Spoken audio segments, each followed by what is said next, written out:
Hello, friends. It's Jay. Hey, welcome to the Cornerstone Collective. I'm your host, and with me today is Angus McLeod. Hello. And our guest today is Jeremy Franklin. Hello. Hey, Jeremy, welcome, man. Thank you guys for having me. We're glad to have you in the mix. Hey, here at Cornerstone Collective, we are about the intersection of Christ and culture, talking about those things and kind of what's going on. Jumping off today, we've known and been friends with Jeremy for a long time. We work together collectively. He works doing video production and a bunch of other things. Jeremy, you want to kind of explain kind of what's within your purview?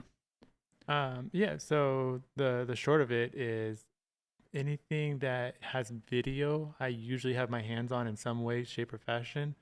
When it comes to Sunday mornings, like I'm responsible for making sure we have the announcements, countdown videos, all the pre-post slides, and then throughout the week, I'm making clips for the church and working on sermon bumpers and things along that nature. Super busy guy doing all sorts of things for us, which we really appreciate, which is pretty awesome. And we're very thankful for you, man. Thank you. We've known each other for quite a while.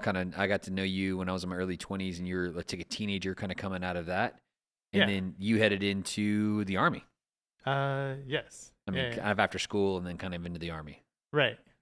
Yeah. I mean that was the adventure. You were my youth pastor, and then I think shortly after you went to Paris, I went into the military. Did 5 years there, and then Awesome. Came back. Yeah, that's awesome, man. And part of that time, you served overseas.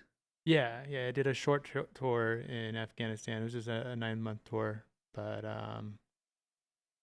just did my thing and came back. Yeah, man, it's awesome. Thank you for your service. Thank you. Appreciate you. Thank you for your support. Blessings. And I'll say this, it's pretty cool, like to hear about what you were doing. You're a mortarman over there doing the thing. Kind of give us a rundown of that. You were training some guys doing some different stuff. So I mean, a mortarman, for you guys don't know, is the indirect fire. They're the ones that shoot cannons. I mean, it's I guess the short of it is infantryman with math involved. I like that. But as far I mean, it was good times, fun stuff. Yeah, an adventure for sure. An adventure for sure. Making things go boom. That's true. And the dichotomy of that was that Jeremy went from there, and then he was positioned actually over in Hawaii. Yeah, that was my first duty station was Hawaii. That was, I mean, there's nothing like living in Hawaii. You know, it ruins all other oceans for you. For sure. That's right. And then after Hawaii, I did service at Louisiana at Fort Polk, and that was a unit that I went overseas with. Yeah, that's awesome, man. Yeah. Wow, that's such a switch. I know you were telling me like kind of just a rundown of living in Hawaii for a couple of years. I'm like, that's wild, man. That's super cool. I mean, you're living on an island, so like everything is short. There's not a whole lot of places to go, but at the same time, like everything there is just beautiful. Yeah. And then there's just so much to do there. That was the first place that I went skydiving at. I haven't done it since, but just an incredible sight, incredible adventure doing that skydiving, and then so cool. And then all the hikes that you do that are a part of like I guess your morning workouts that they just kind of do to break up the monotony of the same thing every day. Yeah. So you guys hike up, probably waterfall. I mean, you guys are hiking through the lush stuff. Yeah. There's what we call the Stairway to Heaven. I don't know if like I mean that was just what it was referred to, but it was just this like this steep, almost vertical, old railroad system. I think that went all the way straight up to the top of the mountain. That was usually the one that we would go up the most. Wow. And then there's a couple other ones that we did. Didn't really do too many waterfall places because I guess we just don't really like to get wet too much whenever we do workout unless we're doing like pool PT. Yeah, I get it, man. You guys in the Army, not in the Navy. Yeah, whatever. yeah. Kick rocks, you know? Yeah. But I mean, there are some beautiful waterfalls out there, and like I did those more on my personal time than on the military time. Wow. That's awesome, man. Have you been to Hawaii? No, I have not. It's on the list. I'd love to go. That's cool. I mean, I've had a chance to go twice. Went to went to Honolulu and then went to Maui, and man, amazing, beautiful thing. I could definitely see where you'd want to live there a few years. It'd be pretty great. But I think I'd also kind of both end, where I think I'd get a little stir crazy from just being the island life, which I get. People do that happens to them. Yeah, that's probably my biggest regret is not jumping, doing more island jumps. Like the only 2 islands I've been on was Honolulu and then or Oahu and the Big Island. And the Big Island, we did a bunch of training, but we did get to do some touristy stuff on the Big Island. So I got to go to the volcano and check that out, which is pretty cool. Yeah, it's super sweet. But it's a little, I guess, underwhelming whenever you actually go to the top because they have you so far away from like the actual hole for obvious reasons. So you don't actually get to see inside of it. Yeah, you don't get to melt. Yeah, you just see a big hole off in the distance. Look at the hole over there. Yeah, that's awesome. That's very cool. Do you know which island you'd want to visit if you went? I have no clue. Yeah, it's pretty sweet, man. We went with our family, I think it was a year and a half ago, and we got a chance to go kind of at November, like right before Christmas time. But it was awesome to see like where we stayed at a hotel was like kind of dressed up already for Christmas and started to be, I was like, this is wild, man. It's kind of like Christmas here, you know what I mean, in Phoenix, where it's not really Christmassy, you know what I mean? You barely have to wear a jacket. So like it's the same kind of vibe there, but people were super cool, super nice. Cool.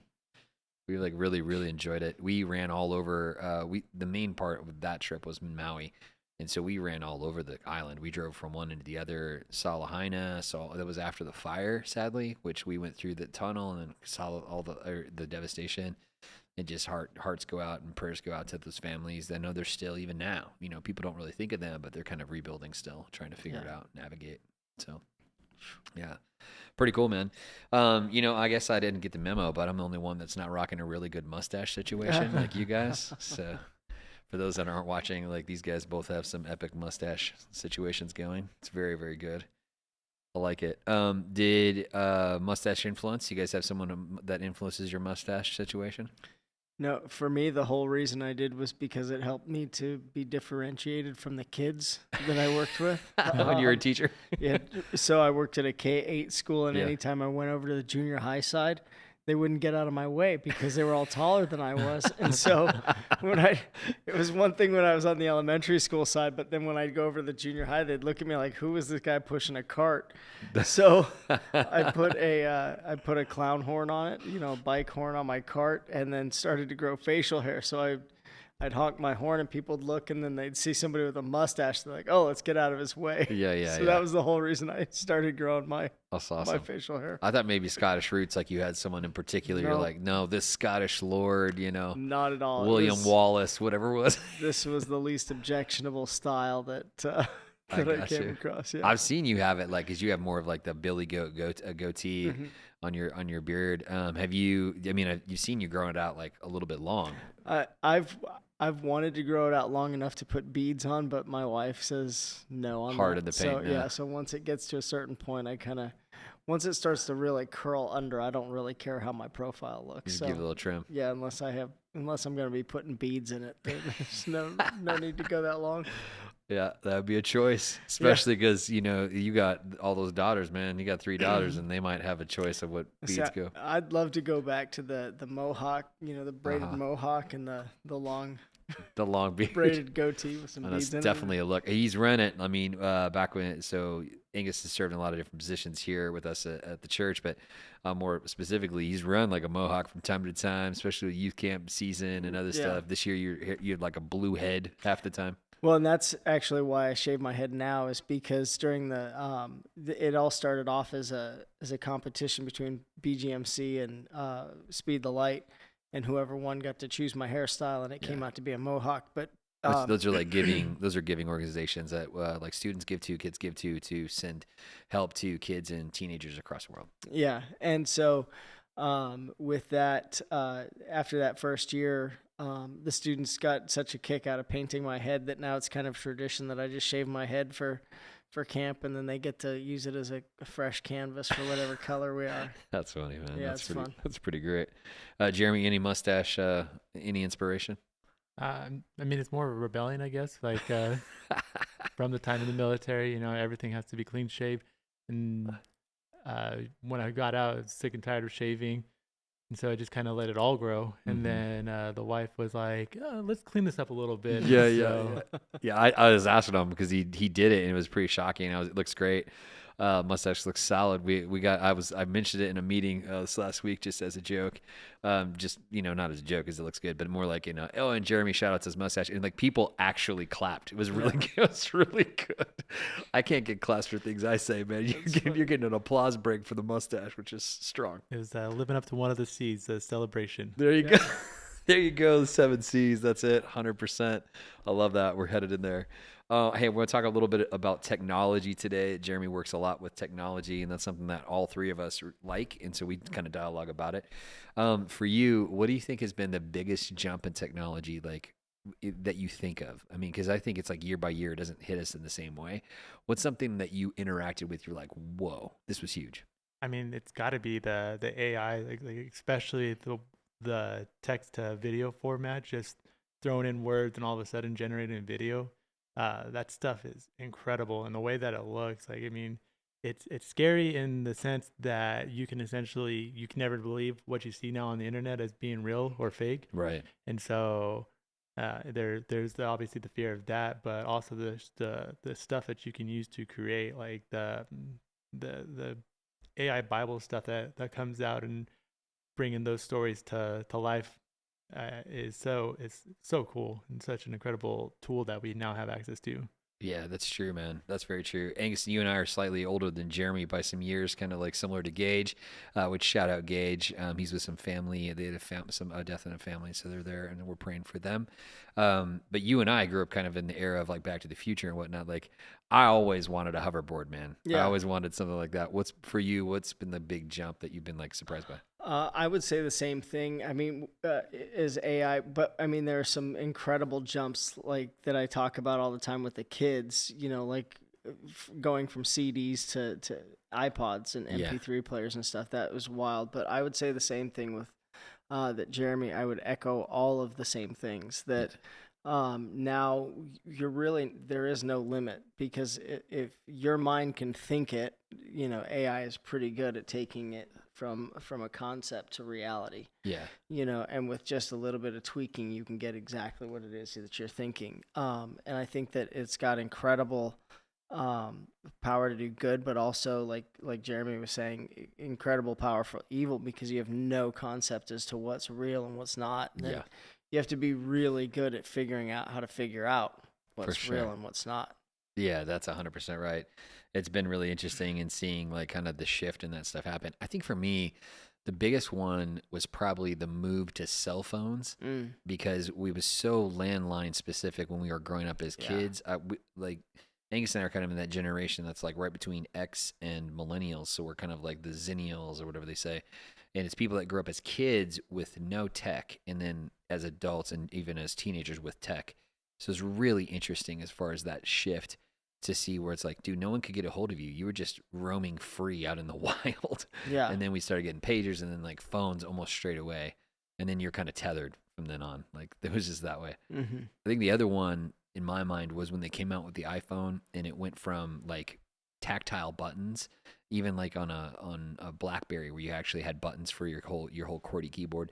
And then now it's all digital and everything's all, tap to touch and all the other things, which we think is very normal now. Everything's gestures and swiping and all the other stuff. But all that was so brand new. And of course, like then the battle back and forth between like essentially Samsung, Google versus Apple and the whole scaling up everything, it makes it like really good because now all your tech, no matter which phone you have, is like pretty amazing.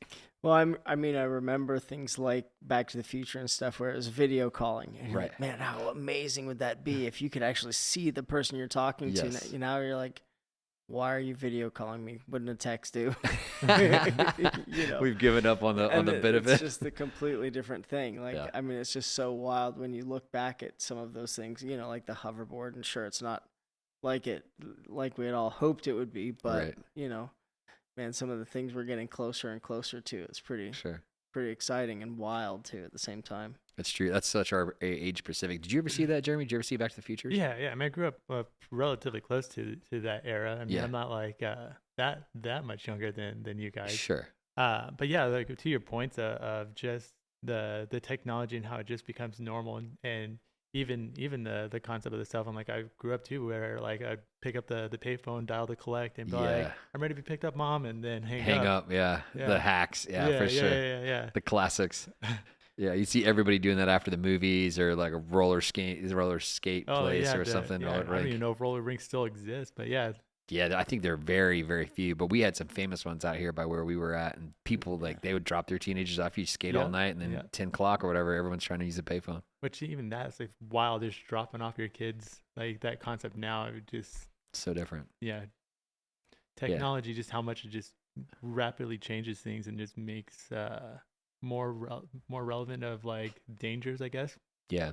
I think it's true. I think also it didn't help that every single scary movie was like, oh, a random stranger comes and picks you up. And, it's like, so it made anything like that dangerous. Yeah. Which before we just like run around and do whatever we wanted. They're like, stay within this square mile. That's a gigantic search area, dude. Yeah. But we were just like, yeah, okay. Yeah. Man, I can't even imagine like giving my kids the same kind of leash that I had. It's such a different world. Yeah. Such a different world. Well, we've ran with our family, having had our kids, we had them a lot tighter to us when we lived overseas, especially because there's so many more unseen dangers whenever you're living like in the Middle East or something like that, really big cities. But if we trusted a family, we let our kids go even from the time they were young to let go because you had a concept to them. But we also had a phone with them. But at that time, the phones didn't have geo-tracking and all that stuff in the same way. Now, we all see each other's location. We all know where we were at. This summer, Javen and I, shout out Javen, our producer, we were down in Chile. My daughter Shiloh, she was over in Indiana. My wife and my daughter Amelia were here in Phoenix. We're like on the map. We're all spread across. And I was like, yeah, that's about right. There it is, where we're all over the place down here. You can clearly see everybody geolocated right in your pocket, which is crazy. Well, it's wild how you can be so connected. You were telling us at one point, I think you guys were at Disneyland or something, and Javen was like, hey, so-and-so is here. And like one of his friends from school just happened to be just up, around the corner because they share locations with each other. And I'm like, yeah, which is wild too. Yeah. The big brother thing. It's like, I'll tell my wife where she's at, but why does she need to track me? And that's your wife. Yeah, and that's my not wife. Your friends or some random person, Yeah. I mean, I'll share if she presses. I've got no problem. But it's like, why do I just don't want that function on because of who else can track me when it's on. Without putting barriers in their way. Oh, for sure. Yeah. And I get it. Like for people who have that perspective. It was interesting because they were all doing that through Snap and through Snapchat. And so it was interesting because I didn't know that. I mean, I had a Snapchat just to kind of like follow along, but I didn't interact too old. But it was one of these things where, I was learning about it through their experience. He's like, oh, my friend's staying in a room right over there. And we're staying like at a big hotel outside of Disneyland in Southern California. And it's just wild to think like, oh, no, he's right over, like you physically could see across because we're like at a big old style Holiday Inn has a big central atrium. So you can physically see he's right over there, he's pointing off into the distance.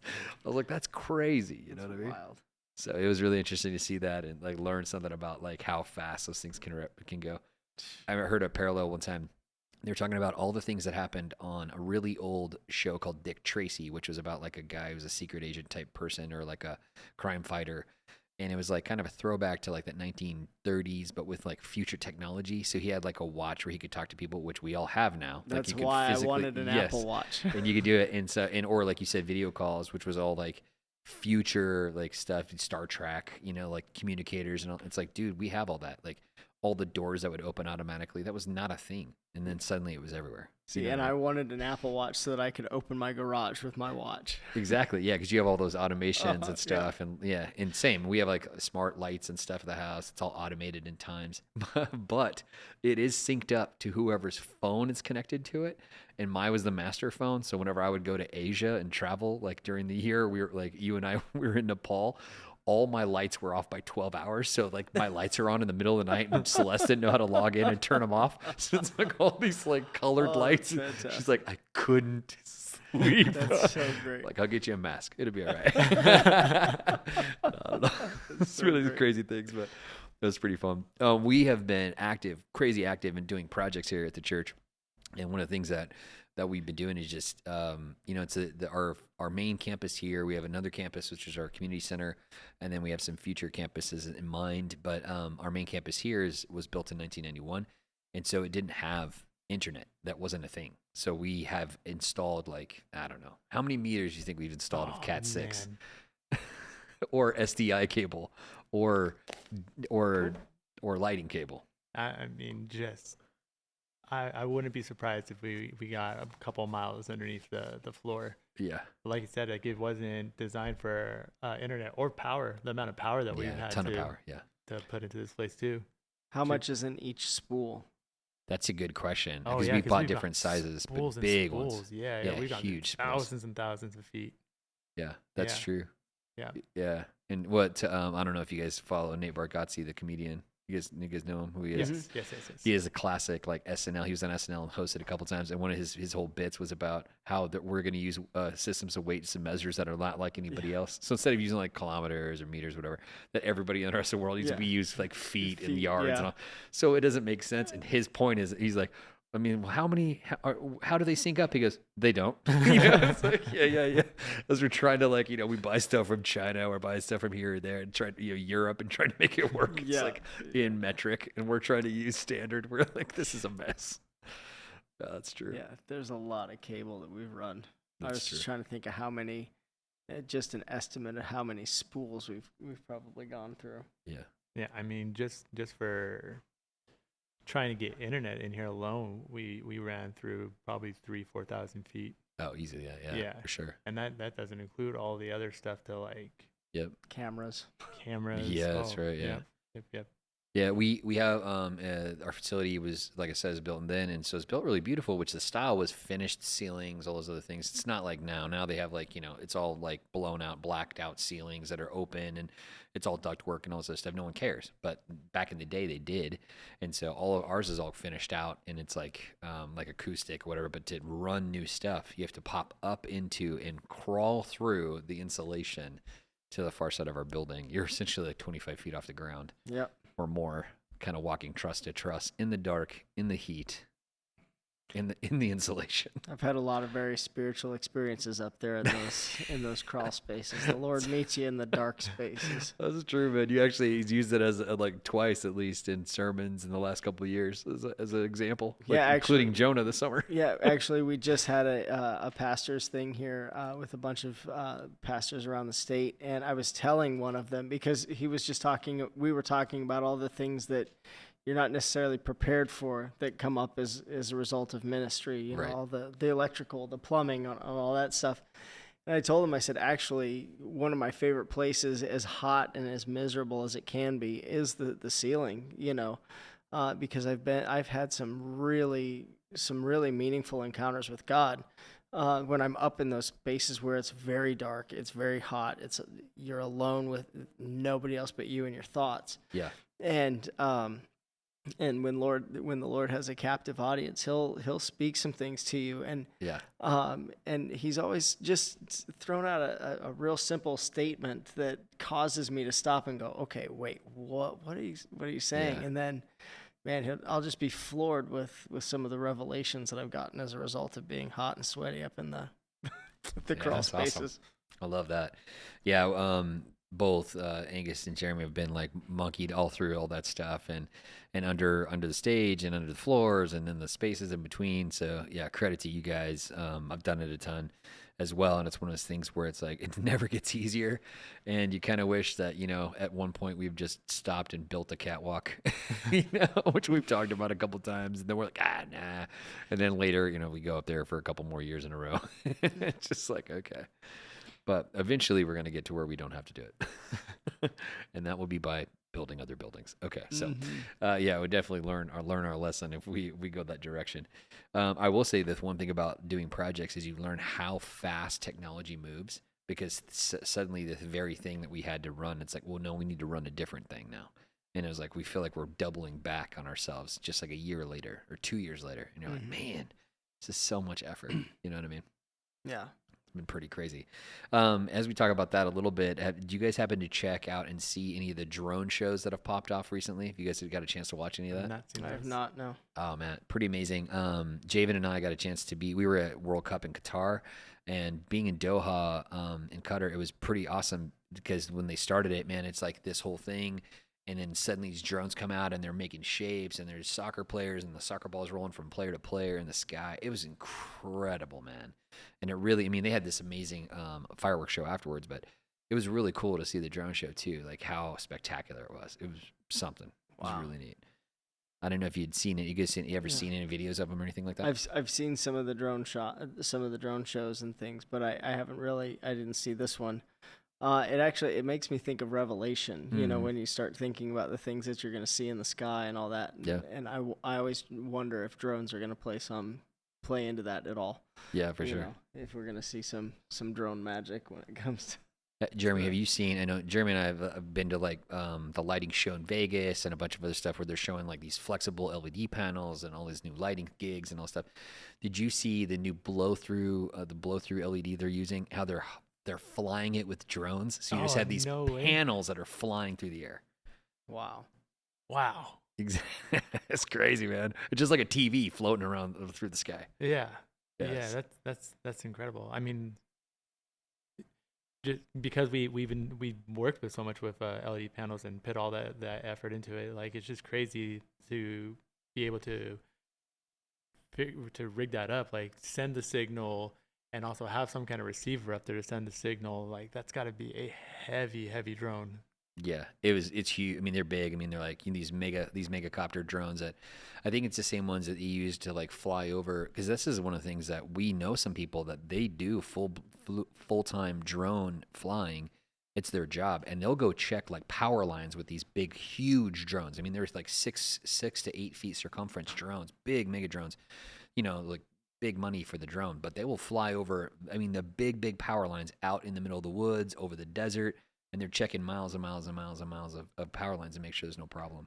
And they have that kind of range. So they'll have like someone who drives, someone who flies, and they'll drive along the freeways and be flying with full eyes, the full lock in with the, you know, the driving the drone stuff. And amazing, man. Have you seen the drone racing where it's like, you know, like they're flying little tiny drones and they're flying through all the hoops and that stuff? No. Incredible, man. So cool. my cousin used to teach down at Fort Huachuca. She used to teach how to fly the Predator drones. Oh, wow. So she went to flight school and all that, and became a civilian and working with it. And you know, I used to, well, I still do, but I'd mess with students all the time. And there was one time that I found an empty flashlight on Annie's desk, no batteries in it. And so I just picked a student at random that I had never met before, and I started flashing it at her. And once I got her attention, she came over and she goes, "What are you doing?" I said, "Oh, it's my infrared flashlight. Don't worry about it." She goes, "Wait, what?" I said, "My infrared flashlight." And she goes, "What are you talking about?" So I explained the visible light spectrum, ultraviolet, infrared, the whole thing. I said, "Yeah, this is the infrared, you know, side." She goes, "Well, why do you need that?" I said, "Because it's military grade technology. I found it at the dollar store. Who's not going to buy military grade technology for $1?" That's hilarious. She goes, "But why do you need it?" I said, "Well, because infrared, that's the same technology that the military uses to do drone strikes and whatnot." I said, and my cousin, she works down at Fort Huachuca. She teaches them how to fly Predator drones. So all I have to do is give my cousin a call. And if I want to call in an airstrike, I just let them know, "Hey, this Circle K or whatever," and I point the flashlight at it, and in comes a drone strike. And she goes, "Wait, really?" I was like, "Yeah, absolutely." And she goes, "That's so cool." And so then I started pointing it at another student who was standing next to her, and they're like, "What is he doing?" She's like, "I don't know, something about an infrared flashlight, and he can call a drone strike if he wants." I don't know. It was a whole. You can go ask him. Oh man, that's insane. That's super funny. We know some guys that do that, obviously, for the military, that they fly those drones and stuff like that, and that was really interesting to hear from their perspective, like how that works and what that looks like. Did you guys have to see like the drone? We're talking about the drone show again. Did you see that this week they had a mega one over the Vatican? Did you guys see that? I heard about that, but no, I didn't see that. Yeah. It's pretty amazing. I would suggest, and we'll probably see if Jabo can throw a piece of that in here for those that are watching the video online. But I'll say, I mean, it's amazing to check out because they're doing scenes of the sculptures that they have in the Vatican from Michelangelo. So wow. like the where Jesus' body is laid across Mary's lap. They had that. They had the moment where Adam is touching God, like which is in the Sistine Chapel there, and they had a recreation of the hands coming together. Wow. They had a homage to the previous pope. They had a homage to him and some other things. So it was really interesting, and it was a bunch of American and international artists that came in and did like R&B and soul, also mixed with like classical and like opera. So it was really interesting. So it was like Pharrell Williams and like all these different people were there like performing at the Vatican. So I guess that's what you get when you get a pope from Chicago. Yeah. Right. It's like pretty crazy. He's I was got like, all the connections. he's like, let's get a drone show going in this piece right now. You know? So, have you guys paid attention at all to the AI drone setup with Palantir? No, not even. Man, super insightful. So you have Peter Thiel, who is like an investor and like a very brilliant mind out of Silicon Valley. Huge guy as far as that goes, and they were doing all these drone stuff early on connected to the CIA, and it's kind of come unraveled and revealed that that's how it worked originally. They are now developing stuff through this company that it's like AI drone swarms. So it's a way for you to like just fire these things up and let them go attack. And so it's really interesting for them to talk about it. Here's the really wild part, right? So that's like a defense contractor for the US. And this is a guy who's like, I think he's a billionaire, like an investor. I'm pretty sure he's like that level. He's a contemporary part of the PayPal mafia with Elon Musk and some of those other guys from my understanding. If I'm wrong on that, I apologize, but I'll say like it's an interesting thing is that the other thing that he's passionate about is the end of the world and about the Antichrist. Oh my gosh. And so I'm like, why is the guy who's developing drone swarms, why is he passionate about the Antichrist? That's what I want to know. Does he have any copyrights on Skynet? Yeah, exactly. Just curious if he's going to be able to start marketing Skynet stuff. Oh man, and I heard like some comedians like Joe Rogan and Tim Dillon, they were talking about this concept, and I was like, this is so wild to look into, man, to see like what they were talking about is really, really interesting. So wow. They referenced it, I think, like a variation of that in one of the movies with Gerard Butler, I think, is where he's like a Secret Service member and he's trying to protect the president, and they had some AI swarm kind of things, but they showed it, and some of their swarms are super, super small. Like they would fit inside your palm of your hand, and they can go and zzz, and just tack you in the head. It's really wild. So it's like a thing where you're both like amazed by the technology and like the sophistication and terrified by its application. You know what I'm saying? Like look back at when we were kids too. I mean, you're thinking Goonies, that kind of a thing, and now that's all the stuff that was in the science fiction that we were like, yeah, man, wouldn't that be bizarre if it could do that? Now we're talking like they're talking about things like Minority Report, right, you know, and precognition, right, and all right, that kind of stuff. It's just, it's so bizarre that is the world that we live in. That's totally true. Jeremy, what's your take on that, man, on the drones and stuff, having been in the military like that? I mean, they're super cool, those drones and stuff.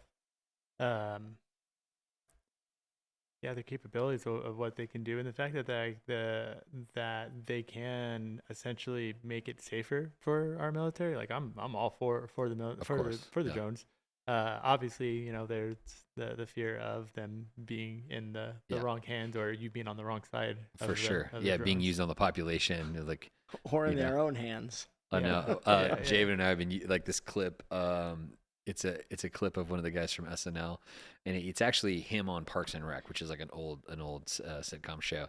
But he's playing a dictator who, like, these people come in and they're like they're protesting. He's like, "Where are the men to take away the protesters? We would never have this in Baragua." And he's like, does this thing. He's like, everything that he says, it's like jail. Yeah. He's like, you undercook fish, jail. Overcook fish, chicken, jail. Undercook, overcook. He goes, you had too high a price on sweaters, jail. Straight to jail. Everything is jail. Dude, I died. It's Fred Armisen that plays him. Hilarious bit. But it made me think of that. It's like, dude, that's how, like, somebody in authoritative power would be like, if you don't like it, drones. Like drones. It's like, oh no, what a terrifying thing. It's crazy, man. Alongside of that idea with AI, have you guys seen the new version of the robots that Boston Dynamic has put out? Have you guys seen any of those?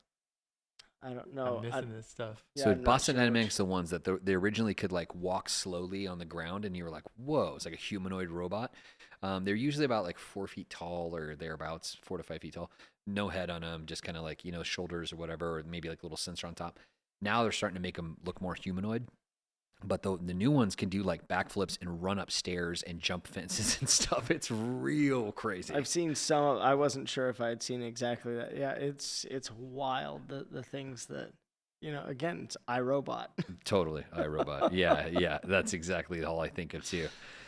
Which is that throwback that movie with Will Smith where he's trying to see us the one that comes to life, right? Becomes AI cognition kind of a thing. Mm-hmm. Super crazy, man. The thing that makes me think about it was there was a meme that happened where it came uncovered by a guy when he was trying to troubleshoot his mom's computer, that all of her searches that she did with like Siri or Google, all of them she was using please and thank you.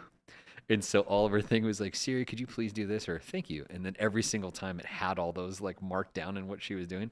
I thought that was amazing. So she's using good manners with the AI. So should be one on the do not kill list. That's what I'm saying. Yeah. Well, I thought about it in Boston Dynamics because these guys are like running around kicking this robot to see if it'll fall over, and it's like it stays like they're like jump kicking it and it doesn't fall over. Like the old one did. The new one is like steadies and stuff. I'm like, bro. As soon as that thing is sentient, you're in trouble. It's going to remember all the times you kicked it. All the time. Why hit yourself? Why hit yourself? He just grabs his own hand and smack it up 100%. Yes, that's the terrifying part. Could you imagine the Terminator just, why hit yourself? Exactly. Yeah, exactly. T-1000's coming at you, and then he just uses you to beat up you. Yeah, exactly. Well, talking about some of the things we talk about here is the 7 C's. For us, the 7 C's are pieces of what we hold that are cultural drivers for us. They are values, and so they are something. It's commitment, community, communication, competence, creativity, compassion, and celebration. Today, we're going to look at creativity and competence a little bit. As we talk about creativity, I think it kind of falls right into what we're saying with AI and video development. I wanted to hear from Jeremy. You've had a chance to kind of take Gemini and kind of run with that one a little bit. You want to explain like what you've been learning in that process? I mean, it's super cool, like the stuff that you can do with it. Like like I was talking about earlier, just the text to video aspect. That's primarily what Gemini does. They use VO, but I guess. How does changing, like, because I know you shared with me a little bit, because I have never done it. With I used to edit and used to shoot and used to all do those things, but as we had a team come on, including yourself, they got way more proficient than I am. Then it's like you've been able to lean into it a little bit. But you were telling me and kind of teaching me about prompts, using different prompts to kind of like change how it changes the video or change what you want on the outcomes. Yeah, so I mean that's the hardest learning curve is just talking about prompts. You can't just put into there like a boy on a skateboard going down a ramp because like that's just too general. And so what I quickly learned about it is the best way to make it work is go into AI software. So like Gemini is the AI software, and then Google Flow is the stuff that creates the video. So Gemini is just like ChatGPT. It's nice. Google's version of ChatGPT. Nice. So Gemini is the software where I would go into there and be like, hey, this is kind of what I'm looking for. Can you write me a prompt that I can put into an AI video text to video generator? And Gemini would be like, here's your best prompt, and then I'd go and read through the prompt to make sure that like what the robot is telling me makes sense. And if there's like, oh no, I see why you're doing this, I need you to correct this little thing or this little thing. One of the aspects that like I was first struggling with and still struggling with it is getting the voice to be consistent. And so I messing around with all kinds of that, and like the best way to do it is just be really direct with him, like, hey, I need you to talk like as if you're a news anchor in Arizona So that way because like they have a particular dialect and they're on TV, and so they have a natural speech pattern. So that was why I was going with that. And I throw that into there, and that would give me a consistent enough. And then you have to chase the image, so like the very very first stuff, like all of the videos that you're getting, the characters would never look the same. And so then you had to play around with like, okay, I don't have a consistent character. How do I get that to still play out the story that I'm trying to tell? So like whenever I would do the sermon bumpers for our Minor Prophet series, I would just every single time that the video ended, because you're also on a time limit, like the generator can only make an 8-second clip. Right. I would be like, okay, I need you to make me an 8-second clip in this very distinct background with this character that looks like this, and I give a very thorough, like overly thorough description of it, talking about like he's from Jerusalem, and like it's in the ancient Bible times, and like he's wearing this clothes with this color, and he has this kind of hairstyle, and I would say, this is what I need him to say, and then he would say those prompts to be 8 seconds, and then I have to move on to another 8-second clip, and like 8 seconds is not a lot of time, and so right, you have because you're building something that's like a minute and a half. Yeah, and so like you're just stitching together all these pieces of this character that looks kind of like him, but not the exact same like him. And it worked for what we were doing. But then as quickly as it was working and as fast as like technology is going, you now have this new system now where they have it. It's called frame to video. And what it does is it takes the last frame from the thing that you previously made, and it just continues that on. But there's limitations on that too, because like at least for me, and this is probably super easy to bypass, I just haven't figured out how to do it. Whenever I would take the last frame, the color was always off. Like it would just start to get more and more and more saturated, and then it would just get really blown out and just be a horrible mess of a thing to do with. And so like the way that I got around that was just use the same last frame for every single shot. And then that has its own limitations too, in that what's in the frame isn't always like where you start isn't where you're going to end. Right. And so but if I'm always starting at the exact same spot every single time, I have to make it appear that it's consistent. And so you just do little techniques like pushing in the camera or the frame, pushing it in and then pushing it out. And it's like having those little jump cuts in there kind of helps reset your eyes, so that way it feels more natural, more consistent, like exactly. A continuity of idea. Right. Yeah, it was hides the transitions. It was interesting watching your iterations early on as you were starting to first play with it, because it would be like he would talk like an American that's Californian accent, then he'd be like more New York, then he'd sound Australian, then he'd have like a European accent somehow. And you're like, I'm trying to get him to sound the same way. You had figured out how to make him look the same way, but you couldn't get him to sound the same way first. It's so frustrating. I mean, you still run into that, but yeah, the accents are so frustrating. And it doesn't even matter. Like if you tell them like, no, I want him to have an American accent, but okay, so by American you mean British? Like, nope. I mean American. Nope. And like you start talking about like being polite and stuff like that. You just start like, okay, slowly getting more and more fresh, and like, listen here, robots. Why can you not understand what I'm trying to tell you to do? Come on, Flo or Gemini, get your act together. Yeah. Give me a better prompt. Yeah, that's so funny. It's funny because we've used AI for actually like a couple of years now. We've used it to summate a lot of our videos that we put out, or give us an overview of what we've been doing. I use it for school the last couple of years, and doing a PhD for lectures, just to give me a breakdown of notes, which then I just then take and do it, not to build any kind of talks or any kind of papers or anything like that. And there's a lot of checkers now that will check all those things. In fact, even in Google Docs, there's now a new application in some versions where you can see right away, like you click on AI indicator and it will show you how much of it's made with AI. So I have like Grammarly Pro, which helps you reframe what you write, but it's interesting because it rewrites it into a very similar format all the time. And so you start to sound more like the computer than like yourself. So sometimes I leave in how it sounds, even though it's trying to rewrite it to be more grammatically acceptable. I'm trying to make it sound a little more natural, so it doesn't feel like it's just AI generated. Because I've sat all the time to write these things and to write all the history, get all the background of it. And as soon as it goes to change it, it's taking all that stuff out. So It's one of those things that's just like so silly because I mean it's the same concept with like a calculator and like the invention of the calculator and how Right. they like, oh no, you can't use calculators on this test and stuff Right. like. But in the real world, I'm gonna use a calculator. Yeah, sure. And it's the same way with like AI for whenever it comes to school. And it's just like, okay, I mean, I understand that they're trying to make sure that you understand the concepts and learning it and stuff like that. But like AI is still going to be the tool that you use, and it's just one of those things that it's going to get better and replace things that we needed to do before, and then now we have the creative brain space to do other things. So like the concept of making our sermon bumpers and other videos and stuff like that. Now I don't have to go out there and like shoot all these scenes and stuff like that. I can just create them. And if they're not like, oh, this prompt didn't give me what I needed, okay, well, just type in a new prompt and get it to produce another thing. And even though we're spending money to buy like, the amount of times you can run it and all those other things, it's not even close to comparable to what you would do just to do one shoot. Yeah. Because it's like the amount of energy and power to drive somewhere and get actors there and get lighting there and get power there. All the things you do, unless you're going to shoot here at like our facility somehow, which we'd have to have like a green screen room or something.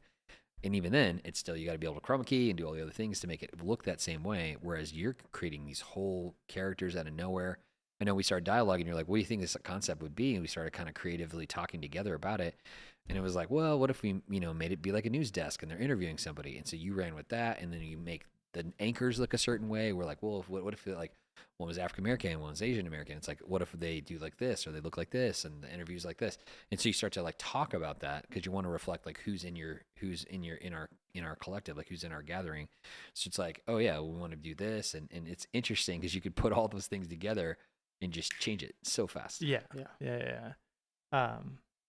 And then talking about the filming and stuff like that, like the biggest issue with that is like even whenever you're filming and you're on set and you're looking at it through your little tiny monitor, and you're like, oh, this is perfect, this is great, this is what I want, and then you go back to the studio or wherever we're working at on the computer space and you actually throw it on the computer, I'm like, oh no, everything's out of focus. Right. There's all this extra background noise that I didn't hear whenever I was filming it. And like I already filmed this, and now like that's the stuff that I have to work with. People are gone. Yeah, this is your raw. This is what you're doing. Yeah, exactly. Yeah. Versus like the strength of having the AI. Like, oh no, like this person has a British accent. Okay, I'll just change his dialogue to make him sound more American, and then it'll give me an American accent. At what point are you just going to use my audio of me doing a talk to camera and just like delete me out? More handsome, more muscles, less fat, bit smaller nose. Whatever it is, just like doing those things. It like looks like a 20-year-old version. I'm like, what's up, everybody? How you doing? It's like insane, Yeah. Get like it's like a digital avatar, but like the Instagram version, Instagram filter version. Even the video softwares that we're working with and like their implementation of AI, they're just making things stronger and stronger. Like I just recently read that Premiere Pro has a feature with AI that it extends your clips, and so like whenever you you make your film and you're just not quite long enough, through the power of AI, it'll just make it longer. More. Yeah. So you could do a different transition or do something. Wow. Yeah. That's big. Yeah, it's crazy. And like that stuff would be super handy on times whenever I film. I'm like, I just needed a little bit more of a to clip. sync with music or to have an exit or to have that moment longer. Like one of the examples is like our announcements and stuff like that. I create transitions in our announcements. And I learned from filming it the first couple of times whenever I was doing those that you need a couple of seconds on the back end and the front end for that transition piece. Otherwise, you're cutting into their speech. Right. And like they sound a lot more rushed. And if you have somebody who talks like a million miles a minute and you cut into his speech already, then it's like just makes him seem even faster than he actually is. Yeah, that's very insightful. We were talking with one of our friends, Joven, and he was talking so fast. Obviously, he can process that fast, so he's just talking really fast. And that's coming from me, and I talk fast. There's also a little bit of nerves, too. Like, it was his first time in front of a camera, and like anybody's first time in front of a camera, you're going to talk way faster than what you normally do. Yeah. I was listening to some comedians talk on a podcast, and they were saying that if you feel you're doing, like, they're talking about if you're doing stand-up, like if you, especially when you're filming a special, but even if you're in front of a crowd, they're saying, if you feel like you're doing bad, slow down. And if you feel like you're doing good, slow down. Yeah. And so the point is like, because you just want to speed up to like, oh, I need to get through the next bit if I'm doing good, or if I need to get through this if I'm doing bad. They're like, no, reset it. Yep. Slow down. And I thought that was interesting. Yeah. That was kind of interesting, you know? Yeah, for sure. Insightful. Have you used AI at all, like in some of your applications that we've been doing? I haven't really used it a whole lot. Because I haven't really needed to in my applications, but I see it as an incredible tool. Yeah. You know, I see what Jeremy has done, and so because he's got more experience with it, if there's been anything that I need, I'm like, hey, Jeremy, can you 100%. help me out with this? Just because my learning curve would be, you know, far more. Yeah. But it's just wild what you can do with it. For sure. Yeah. I will say it's been interesting with us because this last year we kind of upgraded our visual look of what we do in our gatherings for our stage. We already had projection. We already had wide projection. We had really big projection. We had multi-screen sharing projection, which is like really wide and looks cinematic. But the jump from projection, even good projection, to LED walls was a completely different experience. It's unbelievable. Really, really cool. It also was a ton of work. It was so much work. I mean, it's cool. Like it's one of those things that like once you learn how it works and like how to build it and stuff, it really just opens the world to the possibilities and the what we can build and stuff like that. Like when we first flew in, helped to build our giant wall. Yeah. And they pretty much did. I mean, they didn't pretty much. They did do the whole entire process. Yeah, we helped them do it, but they were the ones guiding the way. Yeah, for sure. Yeah. And they taught us some little bit of troubleshooting and stuff like that. And like that's been kind of the biggest learning factor is just like whenever things broke after they left, and like, oh well, now it's up to the tech team and trying to figure out and figure out how to fix it, get it up, and get it running, and what the problem was. And then building our entry wall was a really good learning experience because that taught me how to program this stuff. And so now that I have that knowledge, we can then in turn take it and build more things. And we plan on building more things. And like it's like, oh yeah, okay. Once we have all these pieces, I know how to map them so that way we can get our creative elements onto them. For sure. And our strategy, I mean, interestingly, like because everything's being retrofit into older buildings, which don't have any of the substructures, we don't have steel trusses or anything you can hang crazy weight from. You know, if you're building like a convention center, that's a natural thing you're going to be doing. You're building a stage for doing theatrics. You know, fly rigs and all. So it's going to be all this stuff that can hang a lot of weight. So we actually had to install all that stuff here, like with doing trussing, and then we had to do power. And so we're putting all this power in because you don't have enough power. You're going to flip all your breakers, kill your whole situation. So we had to install all that stuff too. So before you even like had any lights hung, any video wall hung, we had to do all that back stuff, the work behind the scenes to make it happen. Which is that's how it goes, man. So you just got to run all that stuff up in order to finally get to the very thing that you want to get to, which is a lot of work. Yeah. Huge deal. The power thing too, like that learning like just I mean, it's simple stuff that like, oh, once you realize like, oh yeah, that makes sense. Like white, when you throw white up on the screen, that's going to generate the most power. And so like our logo is a giant white screen with a little bit of color. That's right. And so when we threw that up there, that just flipped out all the breakers. And so like, oh, okay then. So that's right. We're scrambling. We're plugging things in other areas, trying to figure out our trying configuration. To figure out just how to distribute the power so that way. Because I mean, we had enough power space for it. It was just that we like, oh no, this has 6 outlets, so we can plug all of our outlets into the six power. And we had run it to be like that, and that was what our expectation was. And then we had to rework all those things. Because we realized we were flipping over the breakers that we just installed. Like and they were really robust with all this, secondary stuff, and it didn't matter. It's just too much, man. Too much power for the thing. So, well, what is cool about that is like now that we have those panels to be able to display information on, man, the stuff that we put out, the quality of it is really high. It's really, really nice, and it makes a big difference. Feel in the room. We've always had lights. We've always had we're early adopters kind of intelligent lighting and all that stuff. So we've had lights in the room that would change color and all that stuff, which changes mood, which changes the feel of a stuff, and transitionary from song to song as we do like worship sets, or even setting this maybe the mood for communion or a candlelight situation or whatever it would be. And so we've used a lot of that stuff for a long time, but having a massive wall of light in video and all the other things that we put on it is really interesting. It's been a big game changer. Well, it's kind of the difference between analog and HD. Yeah. You know, I mean, when you see an HD TV and then you've been living on analog the whole time, you're like, what have I been watching? This is Sure. garbage. Yeah. You know, but at the same time, it's like you can watch the 10 Commandments with Charlton Heston. Yeah. You can watch that on analog, but it's gonna look better. Same movie, but it's Yeah. just gonna look better. It's gonna come across better in HD. Yeah, sure. You know, and so that's the same thing with this. Is it's not changing the message; it's just changing how much you enjoy it. You know, as you take in the message. Yeah, how you communicate it. Yeah. Yeah, the channel by which you do it. 100%. Yeah, that's right. Yeah, it's funny. We've also installed, I don't know how many TVs in this place, like a ton of televisions between the three of us and others that have helped us. But in doing that, the other day, we sent a TV with Javo to college. And so it was just one downstairs. So I was thinking about replacing it. So I kind of measured real quick to see what would be. And I'm looking at TVs, trying to get my most TV to fit in that space. I decided not to get one, but actually ran into Jeremy there at Costco, which is funny. But I'm standing in front of this TV walls and I'm like, oh my goodness. And it's got even better. And we bought TVs like a year ago. Yeah. You know what I mean? Yeah. It's like, and now like QLED and this, and I'm like looking at TVs. I'm like, I can buy a 55-inch TV for $300 or something, something.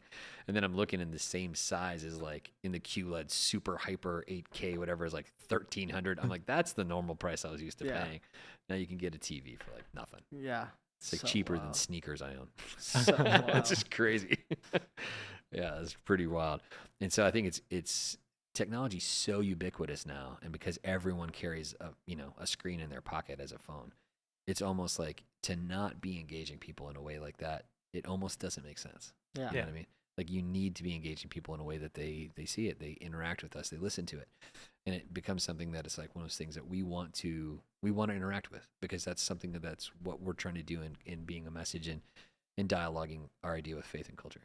Well, and it doesn't matter what your message is if nobody's listening to it. It's True. kind of like, you know, if a tree falls in the forest and nobody's there to hear it, with everything that we have that's vying for our attention. Right. You know, you have to be able to compete with those things, and if you can't, then you might as well not even be doing anything, because who's going to hear you anyway? That's a good point, man. Super, super good. Question for you guys. Do you consider yourself creative? We talked a little bit about it last week with Angus. What about you, Jeremy? I mean, yes, I do consider myself someone who's creative. It's kind of the whole realm of my job and stuff. And like AI is generating a lot of things based off of like text and stuff like that. But like you were talking about earlier, like we were dialoguing like, okay, so like how's this concept we're gonna go with? Like, okay, well, what if we did this whole new thing where we do a breaking news story? Solomon completed the wall. Yeah, or the temple, and then yeah, that's right. Yeah, that's Nehemiah right. with the wall. Yeah. So Solomon completed the temple, and so like let's go take an interview. We have our field reporter on the scene, and let's go to her, and it cuts to her to make it. And so like there's the element that I'm not actually making that stuff, but I'm telling the AI to make that stuff. And each character and what they're saying and where the setting is, and it's all the storytelling elements that you are now directing as like a sole director / director of photography / key grip, because you're like putting all the pieces together essentially digitally through prompting. Right. So I mean, there's definitely a huge element of creative, and then when it comes to Sunday, when we have to do like the lyrics. So like I'm the one that's pitting up what backgrounds we're doing with that, and then matching the lights and doing all that stuff. I mean, every aspect of what I do is in some way creative. I agree. I think it's been very cool to see your creative arc and as things have continued to go forward, and how the application that you've been doing it with it. And I give you credit, man, because you consistently deliver on those things. One of the things I've experienced as a leader, especially in the nonprofit realm, is the more gifted a creative person, sometimes the more flaky they can be, which is not a total thing, but it is more of a generalization, and I have found it to be true. Angus, what do you think? Man? You're in the theater, so 100%. Yeah. And I mean, and that's the thing that you kind of just, especially in the theater, you kind of hold your breath when you see somebody painting. And you're like, oh, they are so good. You're like, oh, but I. Are they a diva? Yeah, what's going on here? Yeah, they're probably a bag of cats. That's what it is. You're like, All right, are Snap. they worth the wrangling that it's going to Yep. take to get them to produce something? Yeah, because it's You know. consistency is the problem with a lot of creatives. Yeah. It's not about delivering once. It's Yeah. about consistency of delivering. Yeah, no, we had an RA back in college who he was a creative, and he was incredible. I mean, he put on some amazing events and he did awesome stuff. When Yeah. you could get him tied down Yeah. long enough to When the muse had struck him, and man, whatever. That guy It's crazy. spent his life chasing butterflies. Like, Yeah, totally. I mean, it was just all the time. All the time. Which I'm thankful because I mean, obviously we all come in different, different gift sets and all those other things. But yeah, there is a thing whenever you have both creativity and consistency, which Jeremy, I'd say that you have both of those things. Thank you. Yeah. Especially as a hard worker, man, it makes all the difference. Yeah. The downside of it, of course, is that then you have everyone who has an understanding that you're those things are now coming to you to have you Yeah. solve their issue, i.e. Angus asking you about AI. Yeah. That's definitely right. Hey, Scripture says in Psalm 51:10, "Create in me a clean heart, O God, and renew a right spirit within me." I like this, and especially as it talks about technology and more specifically the online realm, because so many people, they disconnect who they are in reality from their online version of themselves and will say wild stuff or get in fights with people or do all these things that are bombastic when in reality they would never say that to someone's face, but I think it's the consistency of who you are digitally and who you are in real life. I think it needs to be a continuity. And so the Lord help us, man, to be the same people and to have clean hearts and clean hands and be those who are dealing with people honestly as best as we can. We're going to make mistakes. We know that none of us is perfect. We talk about it often, but we want to be more like Jesus in the process. Well, I think that that kind of an idea is going to become more and more critical, especially as believers, because as the world gets to be more AI generated and as things become more and more fake, as people start looking for real, when they see that and they see that Christians are not always airbrushed and everything isn't perfect and stuff, they go, well, their life kind of looks like mine. Yeah. I need to see what it is that they're doing because they're obviously a little bit further ahead of me, and so I think that's why it's so critical for us to be genuine. Yeah. And so being very aware of like what the persona is that we're putting out there online, because we need to be very real with who we are. Yeah. And allow the good and the bad to be, visible. Yeah, that's so true, man. It's very easy, I think, for us to try to present just the edited version of ourselves, and I think having a little more candidness, a little more transparency in who we are, I think it helps. I think it helps people in their dialogue. It's like, like talking about recent events without going into them, but it was like, man, it was like, I was heartbroken. Then I was mad. And I think talking about like the arc of how you deal with grief and how you're walking through something, I think it's helpful because people are going to have the same identity, but if they see you up on like in a place like often I'm the one teaching, so I'm sitting on a stage, I'm the sole focus of the talk. They'd be like, oh, you're like kind of pedestaled. And so for you to be transparent and be real, I think it really helps people, man, because it's that continuity of who you are. Online matches who you are in reality. Yeah. So super, super good. Hey, we want to talk about also this idea of the 7 C's competence. One we've been doing is looking at a couple books, and we have 2 of those. Jeremy, you've been alongside us looking at these, so they're for reference. But 7 Habits of Highly Effective People. The one we want to look at today is the concept of the habit to seek to understand, then to be understood. What do you think about that? I mean, it's powerful and so good. It's always the listen more and talk less approach, which I'm not even sure if that's how it went back in the book. I don't remember it, but just You're much better at that than I am. No. I'm on the chatty side, so I'm sorry. No. But yeah, I mean, it's just if it isn't a biblical truth, it ought to be a biblical truth. Yeah, well, I think in listening and making your words count, I think there's definitely some alignment there. Yes be yes, no be no, all those type of things. So super good. The idea of 2 ears versus 1 mouth. Yes. But I think that my problem is that my mouth moves a lot faster than I think my ears can keep up with sometimes. Sure. But I think that it is something that we'd get in a lot less trouble if more of us kind of adopted that that idea. Yeah. But I find with my with being a parent, it's very true. Yeah. And I'm not very good at it all the time, but I do find that when I stop, because the kids don't ever move at the pace that I want, they don't complete tasks as well as I had expected, as fast as I had hoped, and all those things. But so many times I've found that it, especially in arguments and things, if I slow down enough to their pace, just enough that I can understand where they're coming from and why. Right. Because I have to remember, and this is something that I have to remember, is that I'm working with a fully functional brain. Sure. Unquote. Like, because I'm past 25, my frontal lobe. Yeah. And so I'm thinking like a rational human being. Yeah. And they're trying to come up with the same kind of answer that I would, but with a partially functioning brain. Yeah. You Or know, hopped I mean, up on yeah, hormones or whatever's yeah, going I mean, on. it's That's right. they don't have that rational part that's going to weigh out the next 20 years. Like, I used to want to go skydiving all the time, but now I have a lot more reservation than I used to.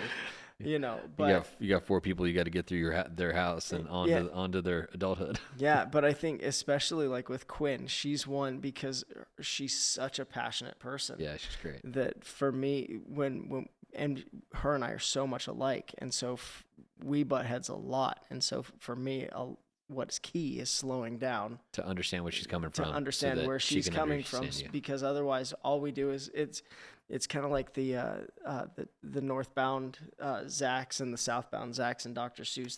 They were too stubborn to move one step to the right or left, and so they just stood there butting heads the whole time. And that's kind of how Quinn and I are. If I don't try and figure out where she is, we don't make any progress forward. That's a good example, man. I like that. We also are talking about the 21 irrefutable laws of leadership from Maxwell.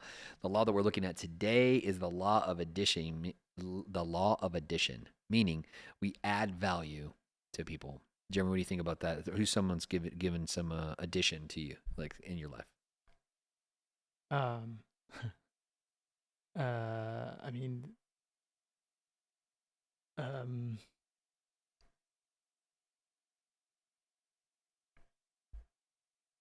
I would say the people on our tech team have definitely been qualified as people that have given addition to my life.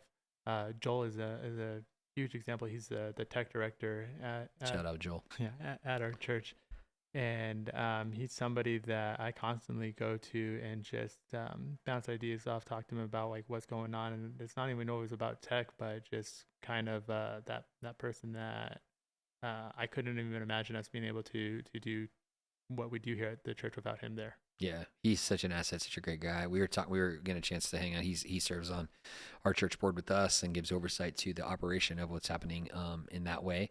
Also leads some ministries, obviously that, and they also work heavily with other areas, which is pretty amazing. But man, such a robust skill set that he has, but also like a huge heart to serve other people, man. What a blessing that he's had that kind of addition into your life. That's super cool. That's a good example. Angus, what do you think, man? Someone that's added to your life. I think I've had a lot of people over the years who've added to my life, but I'd say I don't know how it'll come off sounding, but the men and women at Cornerstone have just made a huge difference in my life, and because we're all kind of an amalgamation of the people that we're around. Yeah. And the person that I am today is much different than the person I was 15 years ago. Yeah. When I first started coming here. And that comes as a result of not necessarily one, but several people that I just saw in them. The way that they did life was different. Yeah. And so I was able to adopt and take different things from them. Sometimes it was through conversations that added specific value. Other times it was just observing their behavior. Yeah. But I mean, I think there's just so many people that it's hard to nail it down to just a few. I get that totally. I'm going to shortcut and cheat a little bit just by referencing some friends today that I talked to on the phone. I talked to my friend Aaron. He's been a friend. He's a contemporary of Jeremy. Is that he grew up in that kind of same era of youth group, but he's an artist and a dad and a husband and all these great things. But he's been one of those people that I've been really kind of blown away. He helped me run a skate park for years in a ministry, but what's cool about that, even though I was like his youth pastor at the time, as things have progressed over time, even our dialogues together and more how he's used his art as an expression, I think is really cool. He's going to be someone we have come and talk. It's definitely added to my life, and that's been a blessing. I talked with my friend Dave Beach. Shout out to Dave and their community over at Ascend Church in Tempe. I talked with him today for half an hour. We're talking about a bunch of application for church stuff, but more about just family stuff and people stuff. They just came back from the UK, and they were out through Europe and talking there, having a sabbatical away from having served a long series of time, and so they took a little bit of a break and coming back. And so I was dialoguing about what he experienced and what that looked like, and I'll say like who he is as a sounding board to me, as a contemporary of mine, a friend of mine. We were friends all the time since we've been youth pastors together, so over like 20 years in ministry. Amazing, like very, very cool to have him as a friend and as a sounding board, and someone who's very rational, has a real heart for people, and just loves on people. So he's someone who's really important to me. My friend Jeremy Peters, he pastors in Cottonwood today. Talked to him as well. We had kind of a long conversation over lunch, kind of a situation on the phone. And just talking about different pieces of different things. We go way back to before we were married. My wife was actually serving with them up in Cottonwood, which was near Sedona, Arizona. Beautiful land up there, and he leads a church up there, a great church, thriving church. And we're just talking about different stuff, and how are you the person, like not just you the pastor with the title, but how are you doing? And so it's super cool to talk on that level with friends that, you know, you've been a long journey with them. And though we didn't always live here, we obviously lived in Europe. They supported us. We lived in the Middle East. They supported us. I mean, amazing to have friends like that got your back. I talked to my friend Raul this morning too, and he's wheels up. We've traveled the world together and had some cool adventures, some fun things. He was trying to teach Javo some key phrases in Spanish so he can go find him a Christian Shakira when we were in Colombia, which was pretty awesome, which was essentially the Spanish translation of how old are you and what is your WhatsApp number, which is pretty so great. Funny. So he's teaching him in Spanish, and so I use my terrible Spanish with him, and he's very gracious. But excited for them. They're rolling out. They rolled out a new service, so now they're doing 1 in English and 2 in Spanish. And talking to him about his team and how they're caring for them and how is he doing. He's building another church for another friend of ours who's in Mesa. They're doing a bunch of different things, but it's stopping and talking, asking how my parents are doing, asking how it's like, man, it goes beyond just like, how are you? What can you do for me? No, he's adding to me. He's asking how's my life? How's my situation? How you doing with school, man? You know what I mean? He knows I'm running burn until midnight hour. How you doing? Yeah. And man, have people like that add into your life. Amazing. So shout out Raul, shout out Revolution Church and all those crew. We love you guys. Where you're at. So a couple things as we're talking about this, we'll wrap up today. But Jeremy, we do rapid fire, and so we ask some questions. You don't have to go super deep on it, but we kind of just ask some questions and things like that. Some of these we used last week, and so I'll let Angus skip on most of them. But what is one skill that you could master instantly? What is one that you'd want to master instantly? I mean, I would go with learning another language. Is that kind of what we're talking about? Okay. That's what I said last week. Yeah, that's a good answer. What language would you want to do right away? Spanish is probably the most convenient. Japanese is just a really fun language. Like it would be interesting to do. That's true. I mean, there's really, I guess for the church, any language outside of Spanish, because we already have a Spanish translation. So like to be able to learn another language, so that way we can just add that translation into it. That's cool. Whatever the third most popular language that's coming into America. Yeah. So probably China. China would probably be the one that, or like Chinese. Dude, it'd be sweet. Yeah, if you could speak Chinese fluent, it'd be sweet, man. Maybe they would get us unbanned from TikTok. Yeah. That's true. Somehow we got banned for live on TikTok. We don't know why. They don't give us a reason. We've tried to petition. No dice. So we'll have to figure that one out. But we're still in the process with that. What's the first thing you do when you start your day? Man, I wish it wasn't check the phone, but it's check the phone. Check the phone? Okay. Maybe it's not even that. Maybe it is just get up and brush the teeth. I don't know. No, it should probably check the phone. Yeah. Yeah, it's definitely check the phone. Go and get the news of the day. That's what it is. Yeah, I get that. It's different, nowadays because you have such access to it. It's a really different deal. Yeah. I definitely do a bunch of things on my phone in the morning, and usually I'm like getting a drink of water kind of straight away, and restroom regimen and all that other thing, and then kind of start your day out. But it's true how interesting that is, and then I kind of get into a place where I can get into some reading and some prayer and some other stuff. But yeah, it's interesting how your habits will drive what you're doing. One time I left Paris when we were living there, and I was headed, where was I? I was headed to Tirana, Albania, and I wouldn't make the train if I went back and got my phone. I left it.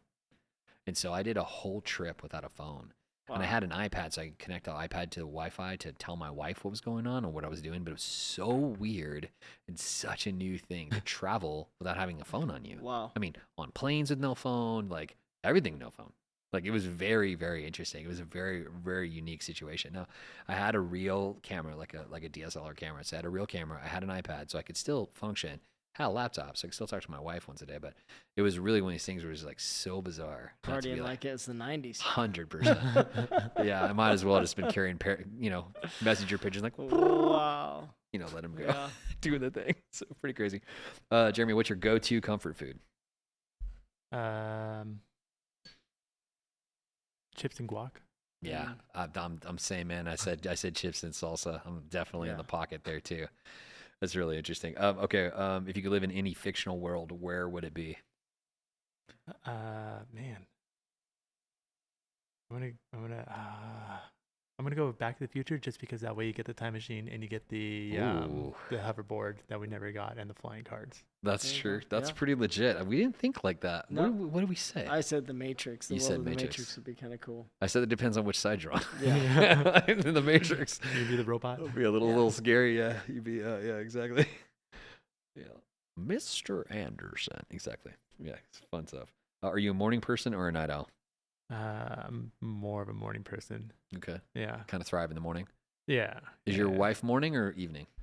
She's definitely more of a morning person. Oh, nice. Yeah. So you have alignment there. Yeah. That's awesome. Yeah. I am not. I marry the opposite of me. I'm the night owl. Will rock all the way till the morning, and my wife is like bright and ready to run in the morning, get 50 things done, and I'm like, you could take that sunshine and take it away. I'm not interested for a while, but nonetheless, I get up and start the day. So that's cool. What's the best concert you've ever attended or event? Okay, event, that's different. Or let's go back to concert then. Have you listened to many concerts? No, I think I've only ever been to like one or two. Okay, so of the two, which one was better? Man, I can't even remember if there's been two. Yeah, high school, I think I did a concert as a date, and so nice. It was Green Day. Green Day was what it was. Whoa, nice. Yeah. Was the concert better than the date, or was the date better than the concert? Date was better than that's the concert. Cool. Yeah, that's cool. Yeah. If that's not your deal, that makes sense. Yeah, I've seen Green Day live too. That's pretty crazy, man. That's a throwback right there. Yeah. Nice. Very cool. All right, I don't know, Angus, I don't know if you did this one. Did you do, if we could instantly travel anywhere right now, where would you go? Are we talking about location or are we talking about time? Ooh, good question. Do both. Oh. I was just thinking about location. Like if you could just like, what's the jumper? Like where they jump to another location, they could look at it and just think to go there. If you can go anywhere like right now, where you could obviously return back in the same way, where would you go? I mean, it would have to be like a historical site, right? Like there's some monuments out in Washington that I would love to check out. Like there's one that was a monument to the founding fathers that just has like all this history and biblical references to, and just like it'd be so cool to check that out. In DC? Yeah. Cool. Yeah. Cool. Or going to like Israel, or going to the homelands like Ireland and Germany and Sweden, all those places. Make up who you are? Yeah. That's cool. Yeah. That's cool. Angus, what do you think, man? I think I'd go to the room where it happened, and when they were founding the country and trying to decide where to put. So time jump. Yeah. So Okay. depending on, where they were trying to figure out where to put the banks and everything. Yeah. And Jefferson, they went into the room and nobody has any idea what happened. I'd like to go into that room and see insightful. what happened. Who hashed it out? Yeah. Who said what? Yeah, what was given and what the terms were. That's interesting. Yeah, that's a very interesting idea. I think if I could go instantly travel to anywhere right now, I would love to go see the Great Wall of China. And so it's on my top of my bucket list. We usually like a top 5 all the time. I mean, my family, we talk about it all the time. We kind of do it around the table sometimes. But I think top 5 travel, it's probably on the top for me. I want to go before we can't go with an American passport. Right. So shout out to our Chinese overlords. But no, I'm just kidding, obviously. But yeah, it's cool. We have a ton of brothers, sisters in Christ in China. There's a lot of crazy, crazy good things happening. And they've developed so fast. They have more high-speed trains than anyone else, more than Europe. They have all sorts of things going on. So it'd be really interesting to see it from their perspective by going there and spending some time. But I'd really like to go see the Great Wall of China because it's on my top of my bucket list to try to hit all those big ancient pieces. Yeah. So I think that's where I'd jump. Jeremy, your proudest accomplishment? I mean, I'm really proud of my service to the military. Mm-hmm. Man, proudest moment.